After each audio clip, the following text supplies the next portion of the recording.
Maligayang pagdating sa ating pagtalakay ng from algorithm to ecosystem.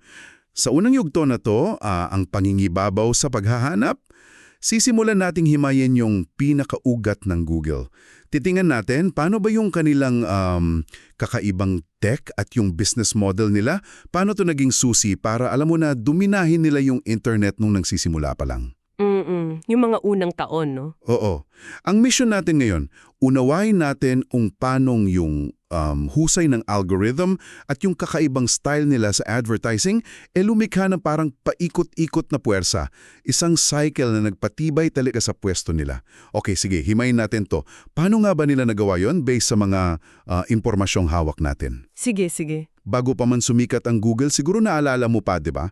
Kung gaano ka-frustrating maghanap sa internet noon. Siguro late 90s to. Oo, grabe. Ang hirap. Agdag-agtay, kapos ang daming lalabas na resulta, pero ang layo minsan sa hinahanap mo.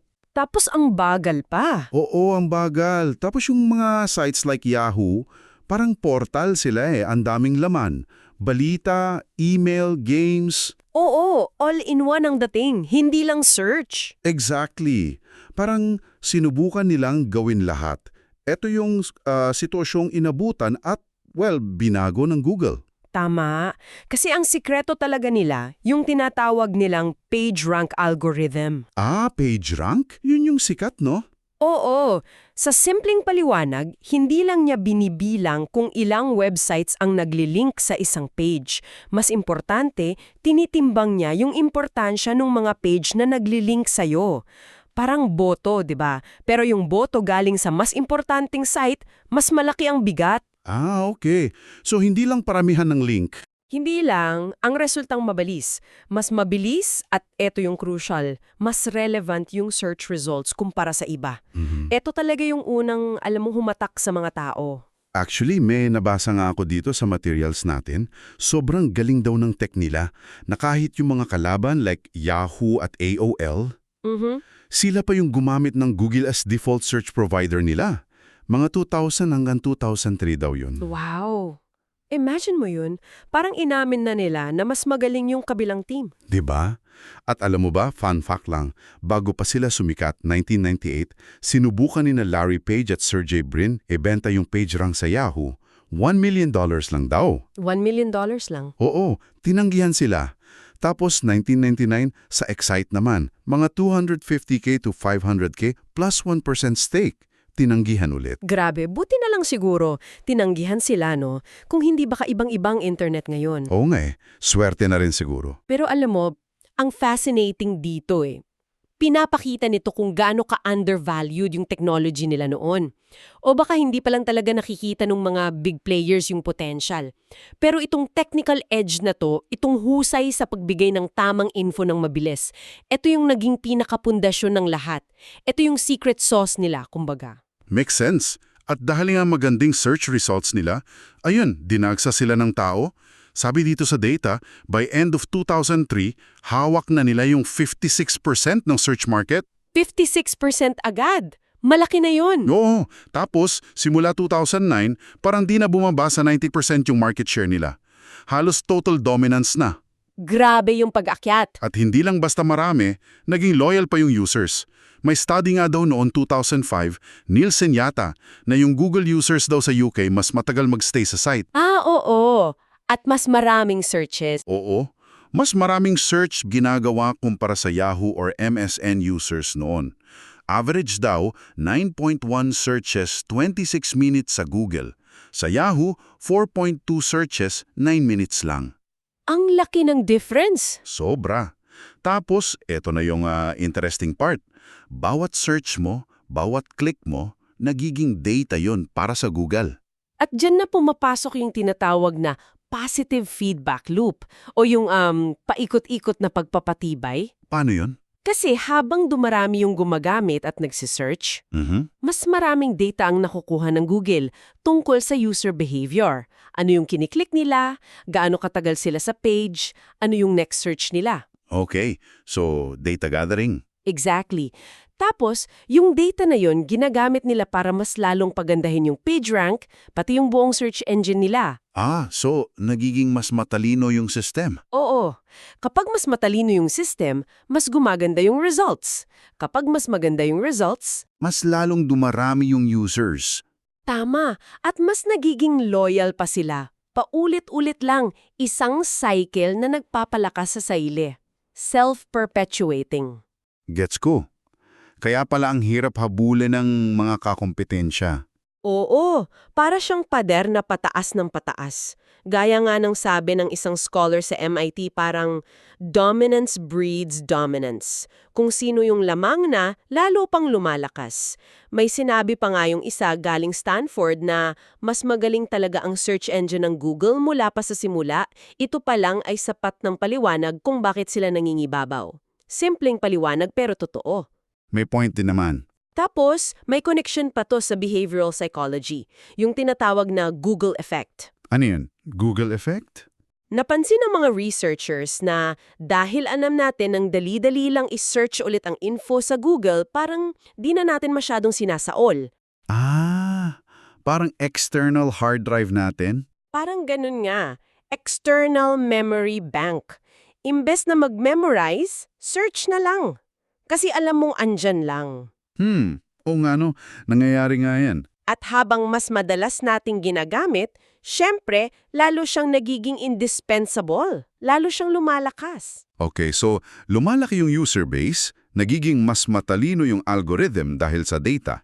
Pero teka, paano nila nasusustain lahat to? Malaki ang gastos niyan for sure. Servers, engineers, research? Magandang tanong. Kasi kailangan ng pondo, di ba? At dyan pumapasok yung isa pang haligi ng success nila, yung advertising model nila. Yung ads. AdWords at AdSense? Yun nga. AdWords yung para sa ads na lumalabas sa search results page, AdSense naman yung para sa ads sa ibang websites. At sobrang tiba daw to sa traditional ads noon, tulad sa TV. Oo, malaki ang pinagkaiba. Halimbawa, binanggit mo yung Super Bowl ad, di ba? $2.3 million for 30 seconds noong 2004. Grabe! Ang mahang. Tapos di mo pa sure kung effective ba? Exactly. Hindi mo alam kung sino nanood, kung may bumili ba dahil doon.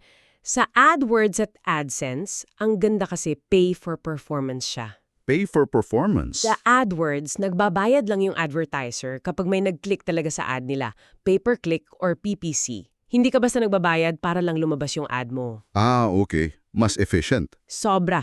Tapos may auction system pa sila. Nagbibid yung mga advertisers para sa pwesto, based sa keywords. Pero hindi lang pera-pera. Tinitignan din ng Google kung gaano ka-relevant yung ad mo sa search. So quality matters din pala, hindi lang yung bid. Oo, importante yon. Para maganda pa rin yung experience ng user. Ginawa nitong measurable, effective, at ito yung key, abot kaya yung online advertising.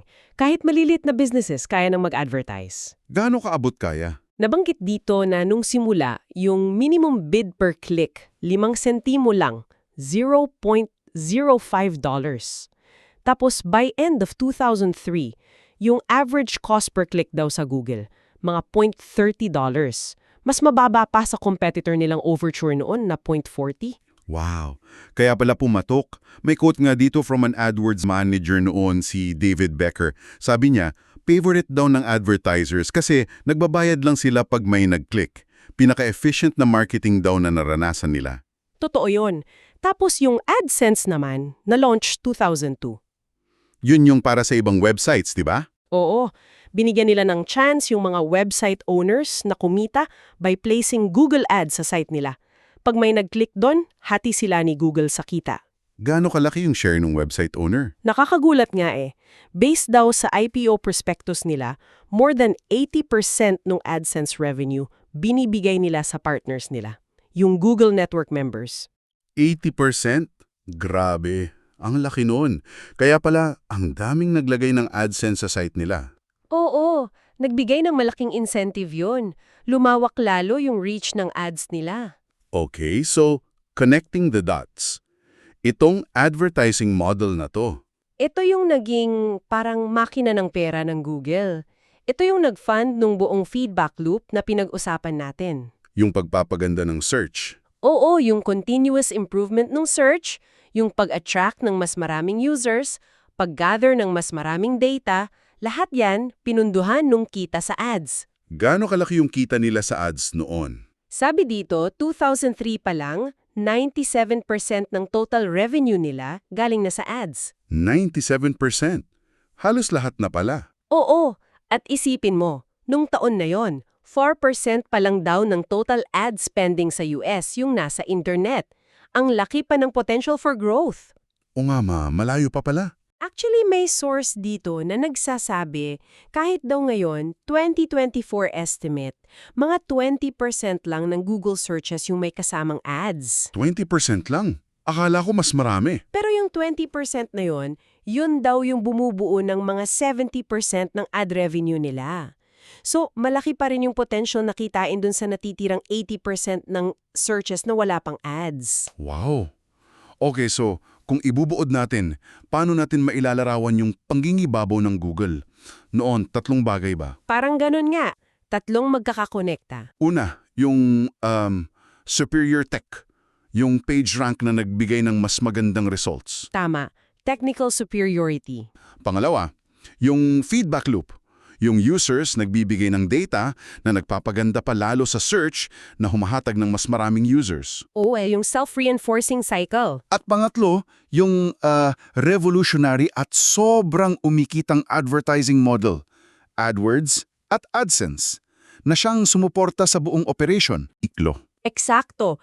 Dito talaga nag-combine yung galing sa computer science, yung PageRank, Algorithm design. tapos yung galing sa economics, yung two-sided market ng advertising model nila. Users and advertisers. At pati yung pag-intindi sa behavioral psychology, user loyalty, yung Google effect. Lahat yan nag-ambag. Kaya mahalaga na maintindihan mo tong pundasyon na to, itong 3 haligi, kasi ito yung nagbukas ng pinto para sa mas malawak pang pag-expand ng Google. Yan yung tatalakayin natin sa mga susunod na paghimay. Sige. So bilang pagsubok lang sa pag-unawa mo, subukan mong ipaliwanag sa sarili mong salita. Paano ba eksaktong konektado yung PageRank, yung pagdami ng users at data, at yung AdWords AdSense model dun sa feedback loop na yun? Paano nila pinalakas yung isa't isa? Interesting exercise yan. Okay, ngayong naintindihan na natin tong pundasyon ng Google sa search, sa susunod nating pagsisid, ano naman ang titingnan natin? Titingnan natin kung paano sila lumago mula sa search, hindi na lang search ang naging focus nila. Yung pag-expand na nila. Oo, yung mga strategic acquisitions, yung mga binili nilang kumpanya na bumuo ng mas malaking digital ecosystem nila. Okay. So, paghandaan mo, listener, yung susunod. Paano nga ba nag-diversify o napalawak ang isang kumpanyang binuo sa iisang napakalakas na produkto tulad ng search? Titingnan natin yung mga galaw nila sa mobile, particularly Android, at yung mga unique na innovation policies nila sa loob ng kumpanya. Paano sila nag-encourage ng new ideas? At bilang pangwakas na palisipan na rin para sa iyo habang naghihintay, isipin mo to. Kung tinanggap kaya ng Yahoo yung $1 million offer noon o ng Excite, ano kaya itsura ng internet ngayon? Good question. O kaya naman, anong sa tingin mo ang pwedeng maging next page rank?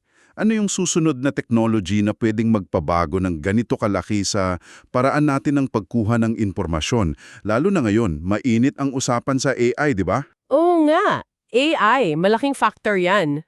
So yan, isang bagay na pwede mong pag-isipan hanggang sa muli nating pagtatalakay.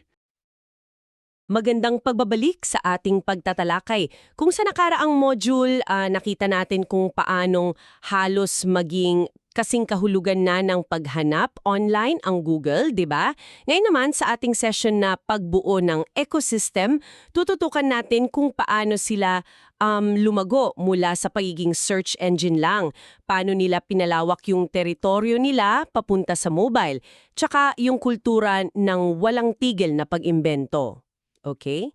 Ang misyon natin ngayon, unawain natin yung dalawang pangunahing strategiya sa likod ng paglaki ng Google.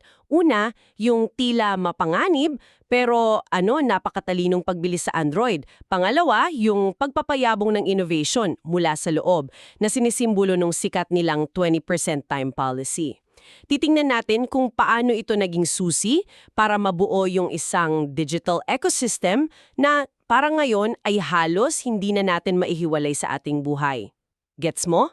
Okay, himayin natin to. Paano nga ba nagawang gamitin ng Google yung lakas nila sa search para palawakin pa lalo yung abot nila? Ano yung papel ng mga desisyon tulad ng pagkuha sa Android at yung pagbibigay laya sa mga empleyado nilang mag-eksperimento? Simulan natin sa Android. Taong 2005 to, binili ng Google yung isang maliit at hindi pa ganong kilalang kumpanya, yung Android Inc. Marami siguro nagtaka noon pero malinaw yung target ng Google eh. Oo. Kailangan nilang makapasok at magkaroon ng matibay na pundasyon sa paparating pa lang na revolusyon sa mobile. Nakita nila na ang hinaharap ay nasa mga device na hawak natin sa palad, di ba? Tama. At ang diskarte nila rito, masasabi nating game-changing talaga. Kasi karamihan siguro ng kumpanya, iisipin, ibenta yung operating system o maningil ng lisensya kada telepono. Yun ang usual, oo. Pero ang Google, ginawa nilang libre at open source ang Android. Ano ibig sabihin yan? Kahit sinong manufacturer, malaki man tulad ng Samsung o yung mas maliliit na players, pwedeng gamitin, baguhin, i-customize yung Android nang walang binabayarang lisensya sa Google. Wow! Parang bukas na imbitasyon talaga. Libre at open source. Parang ang ganda pakinggan para sa mga manufacturer. Pero hindi ba tilalabag ito sa sentido komun ng pagnenegosyo? Paano kikita ang Google kung ipamamigay lang nila yung software? O baka naman may mas malalim silong endgame dito. Diyan nga papasok yung estratehikong brilyo ng Google. Oo, hindi sila kumita direkta sa pagbebenta ng Android OS mismo. Pero ang kapalit, nako, mas malaki pa. Dahil libre at madaling gamitin, dumagsa yung mga manufacturer na gumawa ng Android phones. Mula sa mga high-end hanggang sa mga budget-friendly na modelo. Parang napuno yung merkado ng mga Android device. Okay. So, volume ang labanan. Oo. At ano ang resulta nito para sa Google? Tiniyak nila na yung mga pangunahing serbisyo nila, yung Search, Maps, Gmail, tsaka kalaunan, yung Chrome at Play Store, ay magiging madaling ma-access at kadalasan naka-install na agad sa napakaraming telepono sa buong mundo. So, pre-installed na agad. Oo. Sa madaling salita, hindi man sila kumita sa OS, nakuha naman nila yung pinakamahalaga, distribution, at syempre yung mga user. So, yung open source strategy pala hindi lang generosity kundi isang paraan para mabilis na masakop yung merkado. Para mailagay yung mga serbisyo nila sa harap ng mas maraming tao. Eksakto. At ang epekto nito, grabe. Kitang-kita sa mga numero. Base sa ating mga source, pagdating ng 2023, mahigit 70% ng pandaigdigan market share para sa mobile operating system ay hawak na ng Android. 70%? Ang laki nun. Sobrang laki. At yung 70% na yan, hindi lang basta numero. Ibig sabihin yan, ang Android ang naging default na plataforma para sa karamihan ng developers at manufacturers. Pinapahirapan ito yung ibang OS na makahabol, di ba?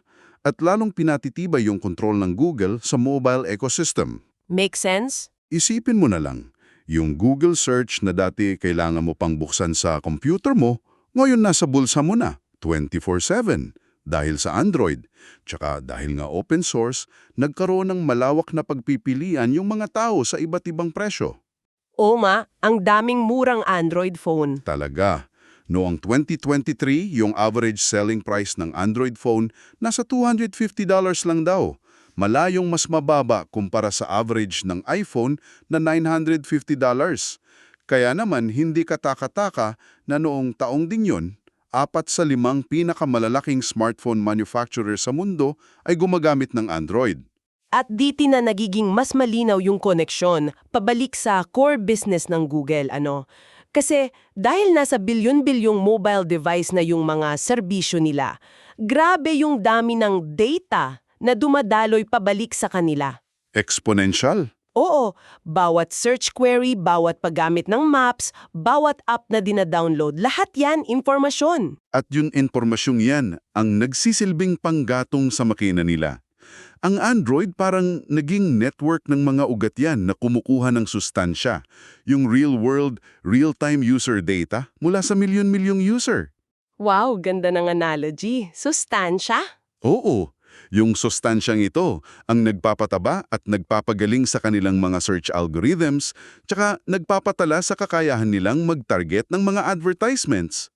Kumbaga, ang Android ang naging susi para hindi lang mailagay ang Google search sa bulsa mo, kundi para masiguradong yung search na yon ay patuloy na gumagaling at yung mga ads na kasama nito ay mas nagiging efektibo. Alam mo yon? Gets ko, pero hindi lang sa labas, hindi lang sa acquisitions tulad ng Android. Lumaki ang Google, kilala rin sila sa kakayahang mag-innovate mula sa loob, tama? Oo naman. At dito pumapasok yung halos maalamat ng 20% time policy nila. Ano nga ba ito ulit at gaano ito kahalaga? Yung 20% time. Ito yung patakaran lalo na nung mga unang dekada ng Google, kung saan hinihikayat yung mga empleyado, lalo na yung mga engineer, na gamitin yung halos isang araw kada linggo. Isang araw talaga? Oo, mga 20% ng oras nila sa trabaho para magtrabaho sa mga proyektong sila mismo ang nakaisip. Mga proyektong naniniwala silang makakatulong sa Google kahit hindi ito parte ng official job description nila o team goals. Parang side project sa loob ng trabaho. Parang ganon. Hindi ito simpleng perk o benepisyo lang. Ito ay isang institutionalized na paraan para isulong ang innovation. Para kang may libu-libong maliliit na R&D labs na tumatakbo sa loob ng kumpanya. Galing, no? Isang araw kada linggo para sa sariling proyekto? Mukhang magastos at hindi practical para sa isang kumpanya. Pero base sa ating mga source, hindi biro ang mga naging bunga nito. Tama ba? Tunay nga. Malayo sa pagiging magastos, naging investment ito na nagbunga ng sobrang laki. Ilan sa mga pinaka-importanting produkto ng Google ay nagsimula bilang 20% time projects. Tulad ng Ang pinakatanyag siguro, yung AdSense. Ito yung platform na nagbigay daan sa mga website sa labas ng Google na kumita sa pamamagitan ng paglalagay ng Google Ads sa kanilang mga pahina. Nagsimula ito sa ideya ng isang engineer, si Paul Buchheit. yung gumawa rin ng Gmail. Siya nga, habang ginagamit yung kanyang 20% time. Ang AdSense na inilunsad noong 2003, naging napakalaking bahagi ng kita ng Google at nagbukas ng oportunidad para sa milyong-milyong website owners na kumita online. Isa pang halimbawa, Google News. Galing din daw dyan. Ang galing. Ibig sabihin, ang ilan sa mga haligi ng negosyo nila ay hindi plinano mula sa taas, kundi umusbong mula sa kalayaang mga eksperimento ng mga nasa baba. May nabanggit din sa ating source na kwento si Eric Schmidt, yung dating CEO, na naglalarawan daw ng kultura na ito. Parang may pinaskill daw. Oo. Yung klasikong kwento yan mula kay Schmidt tungkol sa mga unang taon ng Google. May isang biyernes ng hapon daw, hindi nasiyahan si Larry Page, isa sa mga founder, sa quality ng mga text ads na lumalabas sa search results. Tapos? Anong ginawa niya? Imbes na magpatawag ng meeting o magsulat ng mahabang memo, ang ginawa niya, simple lang. Nagprint siya ng mga sample ng search results na may mga ads na yon, idinikit niya sa bulletin board sa may kusina o break room, tapos nagsulat lang ng maikling note, "These ads suck." Ganun lang. Franka. Oo. Pagdating daw ng Lunes ng umaga, isang grupo ng mga engineer na hindi raw parte ng official ads team ang nagpresenta ng solusyon. Nag-volunteer sila nung weekend para ayusin yung problema. Nakita lang nila yung note ni Page at na-challenge sila. Wow, grabe. Walang formal na utos, walang project assignment, kusang loob lang dahil sa kultura. Anong ipinakpakita nito tungkol sa environment sa Google noon? Maraming bagay. Una, yung pagiging flat ng structure nila kung saan kahit yung mga founder parang direktang nakikipag-usap sa mga problema.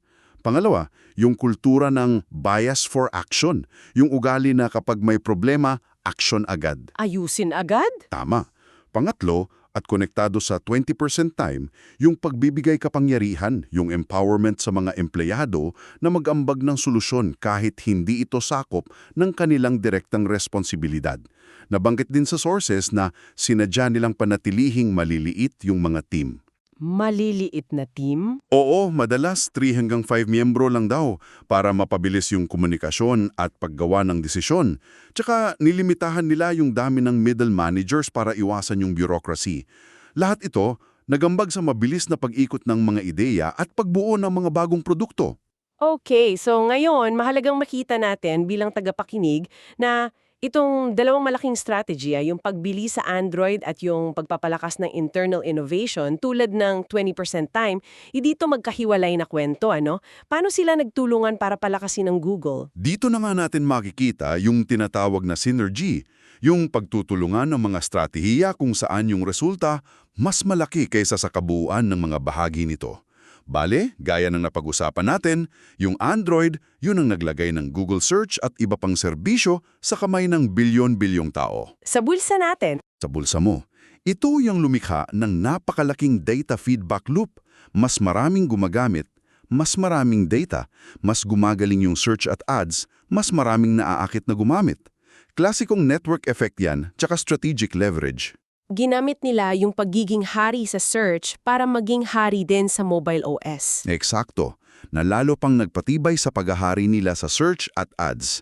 May nabanggit niyang kasabihan mula sa isang MIT scholar sa ating source, dominance breeds dominance. Kapag dominante ka na, mas madali nang gamitin yung dominasyong yon para palakasin palalo ang sarili mo. At yung mga produkto namang galing sa 20% time, tulad ng AdSense, paano sila nakatulong sa ecosystem na ito? Yung mga produkto tulad ng AdSense, nagbukas yan ng mga bagong teritoryo para sa Google.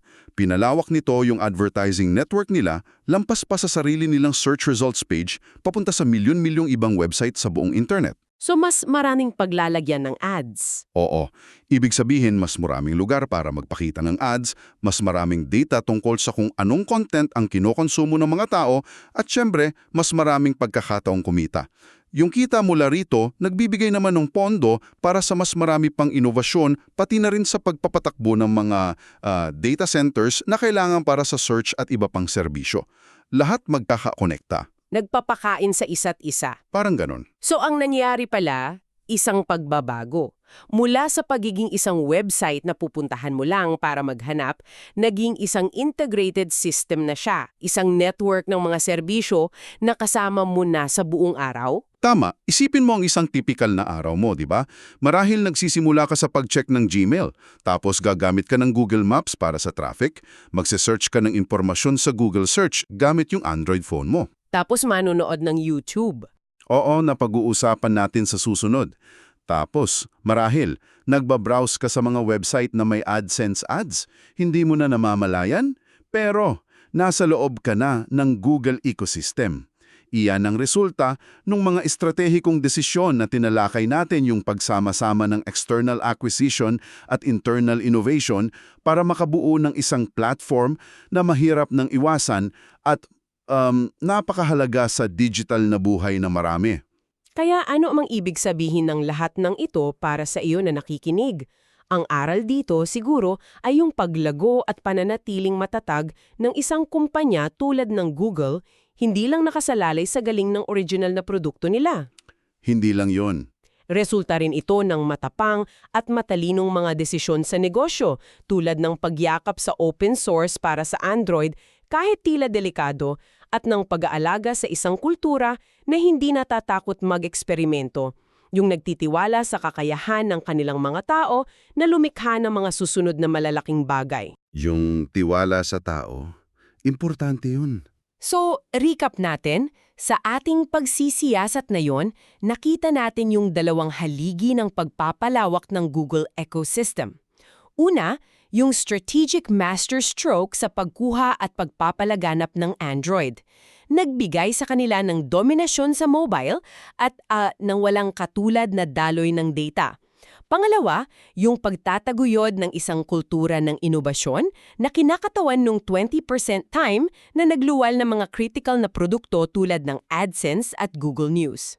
At mahalagang tandaan, hindi ito hiwalay na mga tagumpay, kundi mga sangkap na nagtulungan para buuin ang isang mas malaki at mas makapangyarihang kabuuan.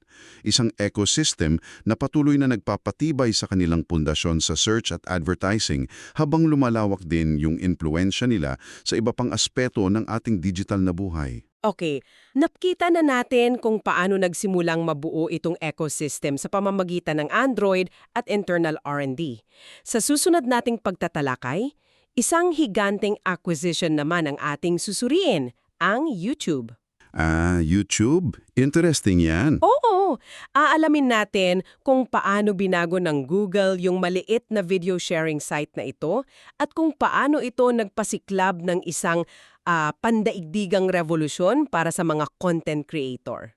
At bilang paghahanda sa susunod nating usapan, siguro isang tanong para pag-isipan mo na, nakikinig.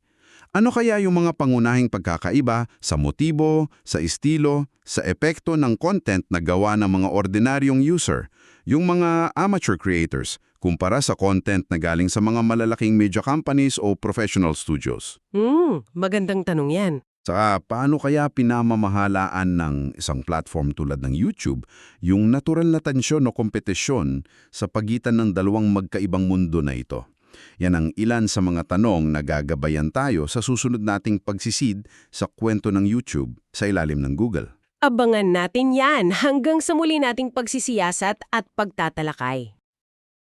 Magandang pagbabalik sa ating masusing paghimay. Hello ulit? Nasundan natin yung paglawak ng Google, di ba? Mula sa search lang, tapos naging buong ecosystem na. Oo, ang laki ng tinalon nila. Ngayon, focus naman tayo sa isang napakalaking bahagi niyan, YouTube. YouTube. Classic. Ito yung ating tinatawag na The Creator Revolution. Interesting title. Sige. Siriin natin kung paano ba itong site na to, na dati parang simpleng video sharing lang, naging parang makina ng isang global economy. Grabe, mahigit 200 billion daw. Wow! $200 billion. Ang laki niyan. Ano kaya yung mga sangkap doon? At syempre, ano rin yung mga naging problema, yung mga challenges? Tama. Titingnan natin yung mga importanteng hakbang, paano naging professionalized yung mga creator. Yung dating hobby lang. Naging career na. Naging career na, oo.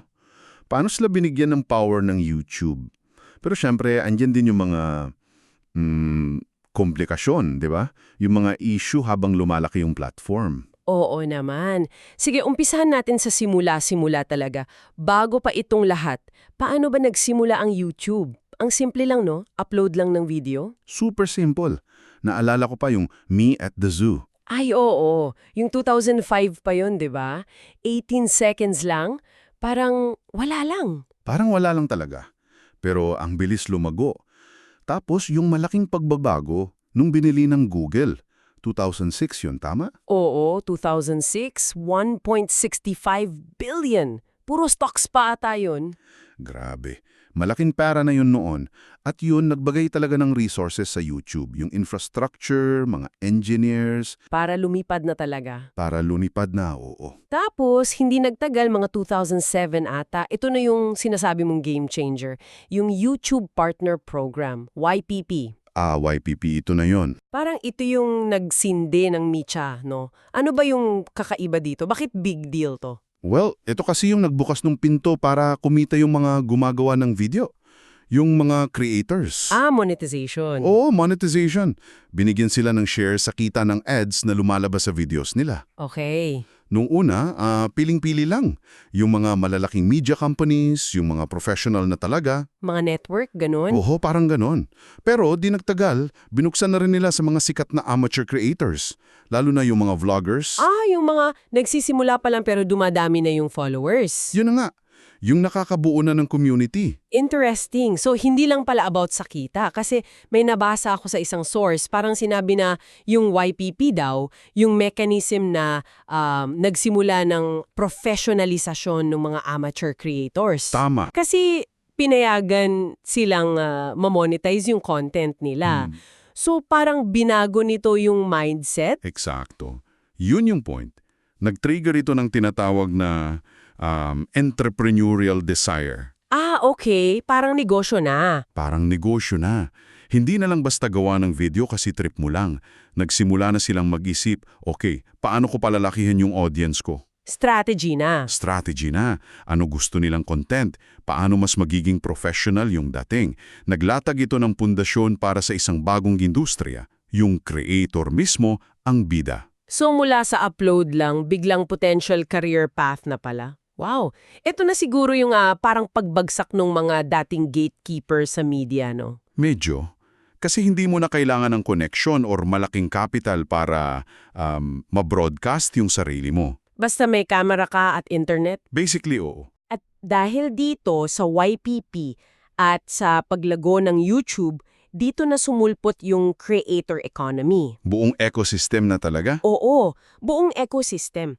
Ano ba yung mga nagpapatakbo dito? Bakit siya parang sumabog ng ganito? Well, unang-una, nagbago yung hinahanap ng audience.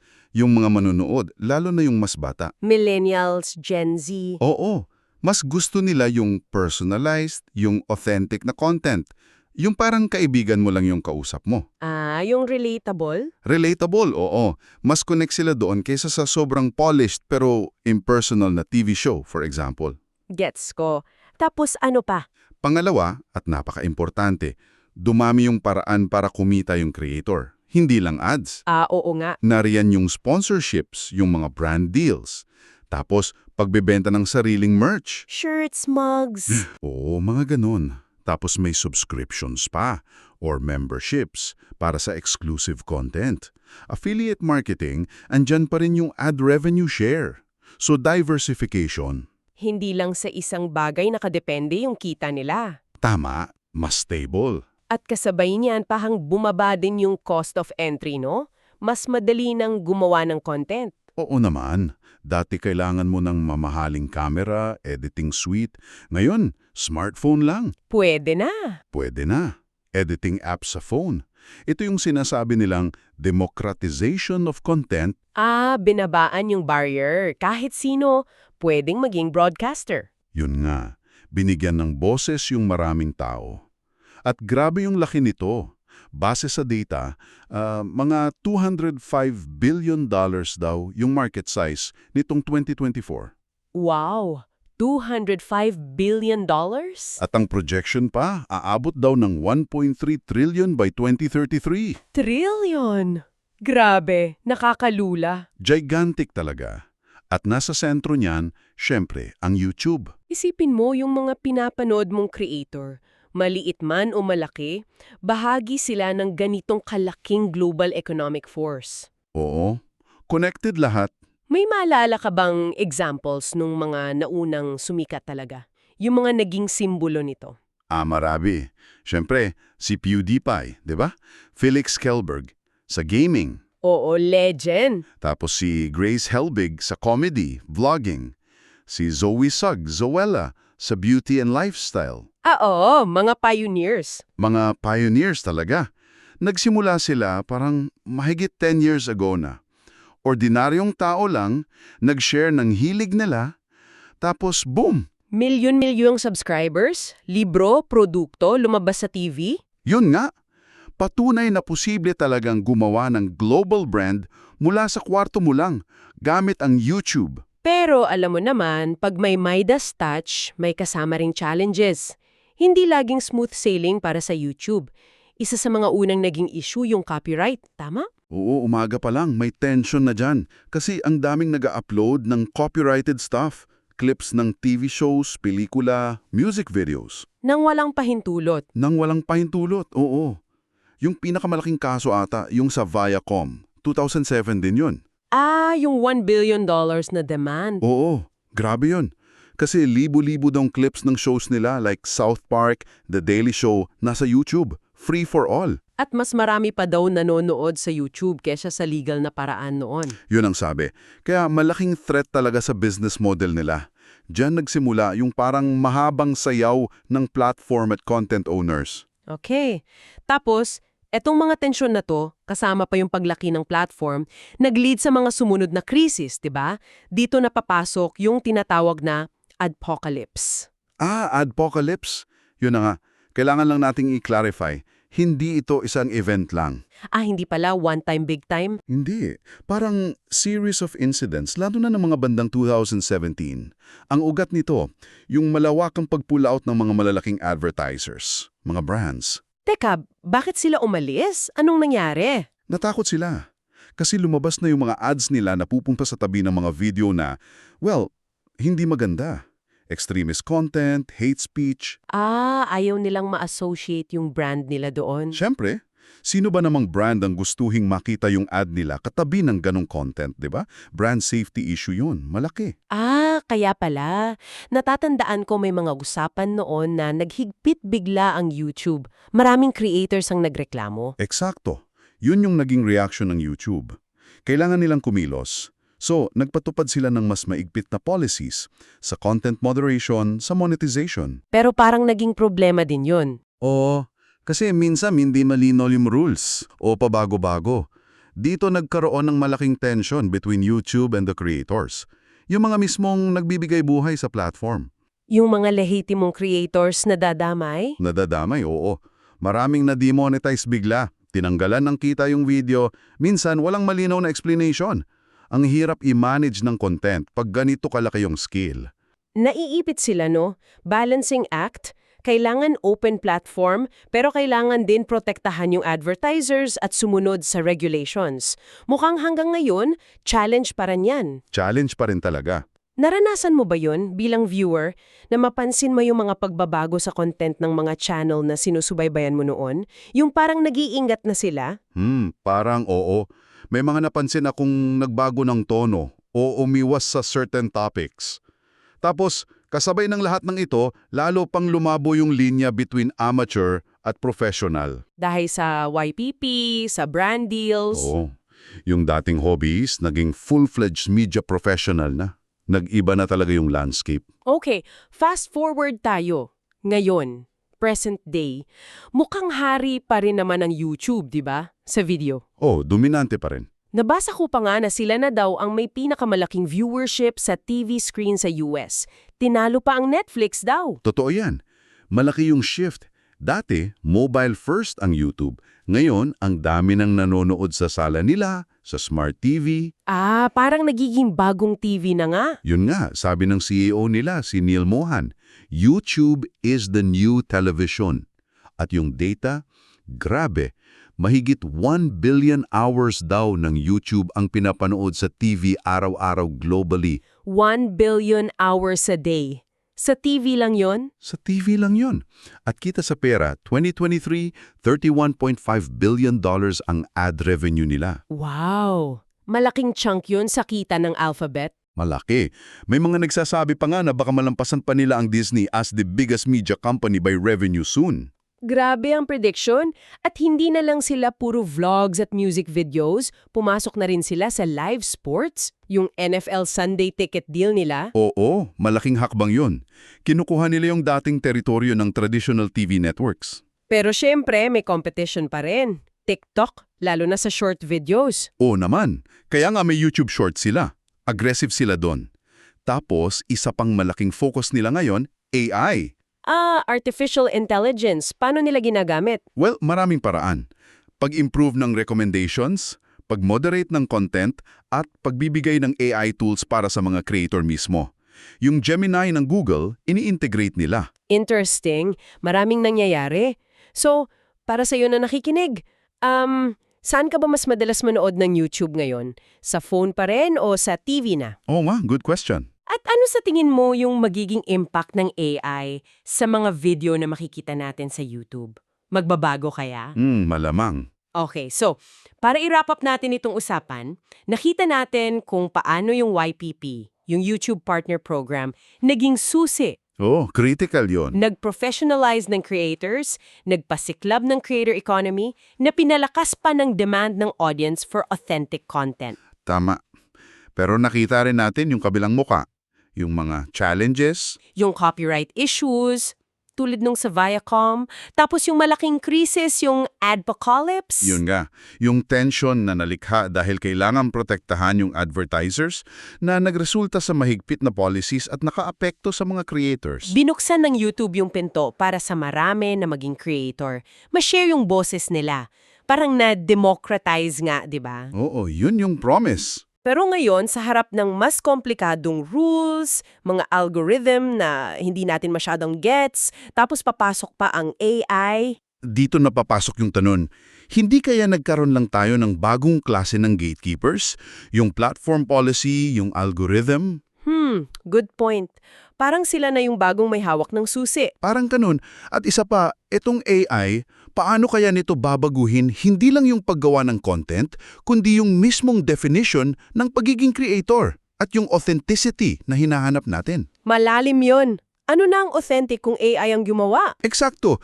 Isang bagay na pwede yung pag-isipan. Okay, sa ating susunod at huling pagtatalakay sa seryeng ito, bubuuin na natin yung buong kwento ng Google, mula algorithm Papuntang ecosystem, hanggang sa maging global cultural force, at titingnan natin yung bagong threat na kaharap nila, AI. ang AI battle, abangan natin yan. Hanggang sa muli! Okay, hello sa inyo at welcome sa ating huling paghimay para sa season na ito. Sinundan natin yung kwento ng Google, no? Mula sa simpleng search box lang, Oo, parang ang layo na ng narating. talaga, hanggang sa naging itong global ecosystem na to na parang hinuhubog na talaga yung digital na buhay natin. Halos lahat, di ba? Oo. Ngayon, dito sa epilogo natin, ang kinabukasan ng ecosystem, pagtatagpi-tagpiin natin yung buong kwento. At syempre, yung malaking tanong. Yung tanong na umiigot ngayon. Oo, yung tanong talaga, sa harap nitong AI revolution, itong artificial intelligence, kakayanin pa kaya't ng imperyo ng alphabet na manatili sa taas? Yun ang alamin natin. Tama. Kaya para masagot yan, sisilipin natin tong mga hawak nating materyales. Nandyan yung mga reports sa finances nila, market analysis, Pati yung history ng kumpanya. history, at syempre yung mga sinasabi ng experts tungkol sa mga trends sa tech ngayon. Mahalaga yun. Oo. Ang mission natin, buuin yung picture kung paano ba talaga naitayo ng Alphabet, ito yung parent company ng Google, para sa kaalaman ng lahat, yung tagumpay nila. At paano nila haharapin tong bagong challenge? Exactly. Yung hamon, at siguro, opportunity din na dala nitong generative AI. Okay, sige, simulan na nating himayin to. Sige. Unahin natin yung mga haligi. Parang may tatlong haligi yung imperyo ng alphabet, no? Una, yung galing nila sa technical side. Yung PageRank. Oo, yung PageRank algorithm. Yun yung nag-start ng positive feedback loop Kasi maganda yung results, dumami users. Tapos mas gumanda pa lalo yung results dahil sa data ng users. Tama. Isipin mo, bago pa sila mag-IPO noong 2004, 56% na yung market share nila sa US. Tapos, by 2009, parang global, halos 90% na. Grabe yun, dominante talaga. At yung kakakayahan pa nilang mag-index ng bilyon-bilyong web pages. Sabi nga nila, mas marami pang impormasyon yun kaysa sa lahat ng library sa mundo. Wow, mga 400 billion documents na raw yan ngayon. Kumpara mo sa Bing na mga 8 to 14 billion lang yata, ang layo. Ang layo nga. At yung nagpatuloy diyan, kaya ng sabi mo, yung network effects. Habang lumalaki sila, lalong lumalakas, parang magnet. Oo. Sabi nga ng isang scholar sa MIT, malamang malaki ang naitulong ng kalidad ng algorithm nila sa simula. Pero ngayon, network effects na yan. Dominance breeds dominance. Makes sense. O kaya sabi ng taga Stanford, mas magaling lang talaga sila simula pa lang. At yun na raw yung paliwanag, hindi lang sila nauna, nag-innovate talaga sila. May nabasa pa kong Nielsen study noon, 2005, na mas loyal daw talaga Google users. Mas matagal sa site. Nakuha nila yung tiwala, diba? Mahalaga yon. Oo. Tapos, yung pangalawang haligi, hindi lang sila search. Lumawak sila. Yung mga binili nila. Oo. Yung strategic acquisitions. Isipin mo yung Android. Oo. 2005 pa lang nakuha na nila yon, no? Oo, bago pa sumikat. Ngayon, hari ng mobile OS. Mahigit 70% market share globally. Tapos, 3 billion active users. Grabe. Halos lahat na yata ng non-Apple phone. Android. Parang ganun na nga. At syempre, YouTube. Classic yan. $1.65 billion lang bili nila, di ba? Oo, 2006. Ngayon, Pangalawa sa pinakabinibisitang website. Sunod lang sa google.com. At ang laki na ng kita, magkano na ba? Last year, 2023, nasa $31.5 billion daw yung ad revenue lang ng YouTube. More than 10% na ng total ng Alphabet. Wow. Isipin mo yung paglago niyan mula 2006, yung CAGR na sinasabi. Oo, yung compound annual growth rate. Nasa 57% daw for YouTube mula 2006 to 2023. Mas mataas pa sa 22% na overall CAGR ng Alphabet sa same period. Talagang growth engine nila yan. At hindi lang pera yan, no? Ito yung pangatlong haligi, yung ecosystem na to. Yun yung nagsilang sa creator economy. Oo, mahalaga yan. Dito sila naging powerhouse, hindi lang sa ekonomiya, pati sa kultura. Yung YouTube Partner Program noong 2007. Yun yung nagbigay daan sa mga ordinaryong tao na kumita sa content. Eksakto. Dati, kailangan mo ng TV network. Ngayon, kahit sino, pwede nang maging creator. At kumita. At ang laki na ng market na yan. Oo. Mga $205 billion daw yung creator economy market noong 2024. Tapos inaasahang aabot ng $1.3 trillion by 2033. Grabe! At nakikita raw sa research na yung ad money lumilipat na talaga papunta sa user-generated content. Tama. May report pa nga na by 2025, baka mas malaki na raw kita ng user-generated content sa ads kaysa sa professional content. Nag-ugat na talaga sa kultura natin. Kumbaga, hindi lang tech yung lakas nila, pati cultural impact. Yun yung parang moat nila na mahirap tibagin ng tech lang. Kaya naman pala ang solid ng financials nila. Hmm? Yung revenue, grabe. 1.5 billion noong 2003 to 307 billion noong 2023. 31% average annual growth for 2 decades, hindi biro yun. At kahit 77% pa rin galing sa ads, may Google Cloud na 11% ng revenue. At yung other bets nila, yung mga long-term projects, Waymo, etc. Tapos, yung profit margins, ang taas at stable. Gross margin laging 55 to 65%, operating margin 25 to 30%. Efficient sila. Dahil sa laki at infrastructure nila. Parang walang makakatalo, no? Parang. Pero ayun na nga, laging may pero. At ito na yung generative AI. ChatGPT. Yun yung nagpasimula ng gulo, kumbaga. Oo, nung late 2022. At ito raw yung pinakamalaking banta sa core business ng Google, sa search. Dito nagiging interesting, oh. Bakit nga ba? Kasi yung model ng Google, di ba, bigay ng links, tapos may ad sa results page. Pero itong mga AI chatbot, Diretsyong sagot na. oo, diretsong sagot. So kung nakuha mo na yung sagot mo, bakit ka pa magkiklik ng link? At kung wala nang click sa link, Paano na yung ads doon sa results page? at yun yung critical, kasi sabi sa sources mo, parang 20% lang ng searches yung may ads. Pero yun yung 70% ng search ad revenue nila. Exactly. So, kung mawawala yun or mababawasan ng malaki, nako, malaking problema yun sa kita nila. Bilyon-bilyon yun. Kaya yun yung existential threat na sinasabi. Hindi lang basta bagong kompetisyon, paradigm shift talaga. Oo, yun yung term. Pagbabago sa mismong paraan ng pagkuha ng informasyon.